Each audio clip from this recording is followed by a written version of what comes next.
بسم اللہ الرحمن الرحیم۔ گناہ 3 چیزوں کو کھا جاتے ہیں۔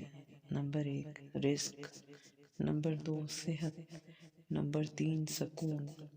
لیکن جب بندہ استغفار کرتا ہے اور توبہ کے نفل پڑھتا ہے اور سچی توبہ کرتا ہے، گزشتہ بدعمالیوں پر ندامت کا اظہار کرتا ہے، اللہ تعالیٰ سے مانگتا ہے، صدقہ خیرات کرتا ہے، حفاظت کی دعائیں پڑھتا ہے اور روزانہ اللہ کے سامنے زاری کرتا ہے، تو پھر ایک عجیب معاملہ اللہ اور اس کے درمیان شروع ہو جاتا ہے۔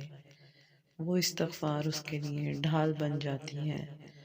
رزق، صحت اور سکون، یہ 3 نعمتیں جو اس کے گناہوں کی وجہ سے چھن چکی تھیں، پھر سے اسے عطا کر دی جاتی ہیں۔ سبحان اللہ۔ ویڈیو اچھی لگے تو ویڈیو کو لائک اور چینل کو سبسکرائب ضرور کیجیے گا۔ اللہ حافظ۔